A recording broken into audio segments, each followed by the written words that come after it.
Welcome back guys sa ating channel. Medyo matagal-tagal na yung channel natin, hindi natin na-uploadan. So ito yung ating bagong develop na head, no? Hindi na natin kailangan pa magpa-acetylene or magpatig kasi wala naman tayo dito. Medyo budget meal ito na design.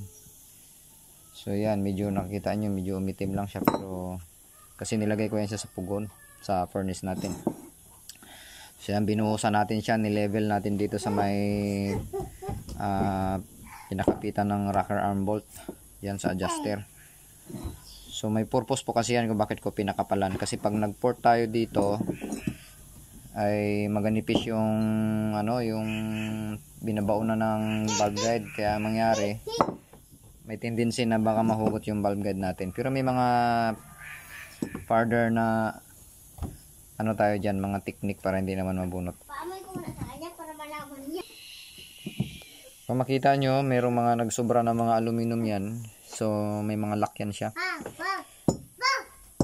At hayaan lang muna natin yan siya. Yun sa loob may lock din. Dito may lock din. Kasi bubuhusan sa sobrang laki ng port kasi na gagawin natin. Ito madadama itong breather. Ito mabubutas to.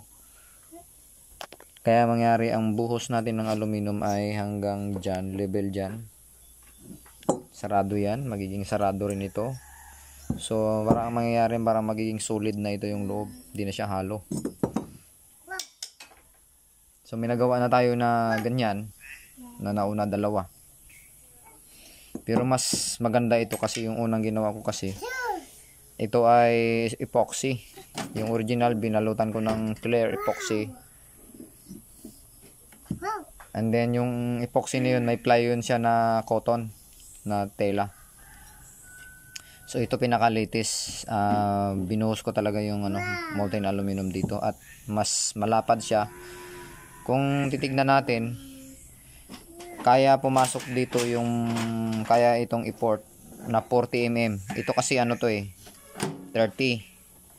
So 5 mm na lang dito, 5 mm 40 na. So may matitira pa rin kahit na 40 mm yung butas. Napakalaki na yan, intake na ng ng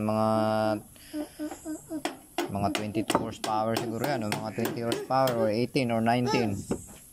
So head na do ay 7 horsepower. So ayun, may mga spike siya.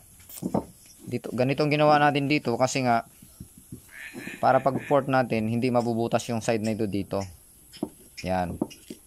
At paglagay natin ng valve guide ulit, malaki yung niya. Tapos makakalagay pa tayo ng maayos na spring pocket, no? So yan yung purpose niyan. Hindi gaya kasi sa original na parang limit yung kasi talaga, parang talagang hindi ka makamodify ng gusto. Dito ito sa design na to, makakamodify ka ng gusto. So yan, pa-comment naman kung okay. Papakita ko sa inyo yung result susunod na video. Magiging puno na ito ng aluminum. Yan din. Yung exhaust hindi na natin gagalawin yan. Ang mangyayari kasi, ibibig valve natin ito. Ito ay ang outside diameter ng valve set nito ay 30. So minus 5 kung 2.5 mm yan yung kabilaan. So 30, 29, 28, 27, 26. So mga 25 yung butas nito. Ito mga 22.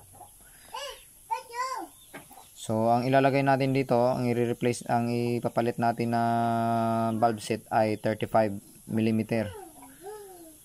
Yung diameter niya ay 35 mm. Dito naman sa exhaust ay 31. So mas malaki ng konti dito sa intake. 31 ang ilalagay natin dito. Makikita nyo kung gaano kalaki. So yan, no? So mas maganda siya kaysa yung original lang siya na head na i-modify mo. Parang hindi ako satisfied kasi hindi ka makapalaki talaga ng gusto ng porting, ng port. Hindi ka makapalaki ng gusto. Pero dito makakapalaki ka talaga ng gusto. So na next video ipapakita natin yung isang design natin ng head na solid talaga, parang billet head siya. So thank you for watching.